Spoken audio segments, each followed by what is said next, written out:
কিসের উপরে? বিশাল বড় সাগর আর মহাসাগরের উপরে ইবলিস শয়তান তার সিংহাসন নিয়ে বসা। প্রতিদিন সকালবেলায় শয়তানগুলোরে মানব রাজ্যে পাঠিয়ে দেয়, যা তোরা মানব রাজ্যে চলে যা, যে মানুষকে ওয়াসওয়াসা দে, ওয়াসওয়াসা দিয়ে খারাপ কাজ তোরা সারাদিন খারাপ কাজ করার পরে কি কি ওয়াসওয়াসা দিল, কি কি খারাপ কাজ মানুষের মধ্যে ঘটালো, সন্ধ্যাবেলায় সব শয়তান এসে ইবলিসকে বয়ান শোনায়।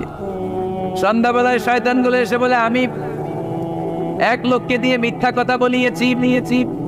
আরেক শয়তান বলে, আমি নামাজ কাজা করিয়েছি এক আল্লাহর বান্দাকে দিয়ে। আরেকজন বলে, আমি ওজনে কম দিয়েছি।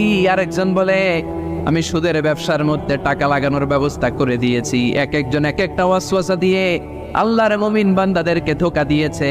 এগুলোর ফিরিস্তি এসে সব শয়তানেরা ইবলিসকে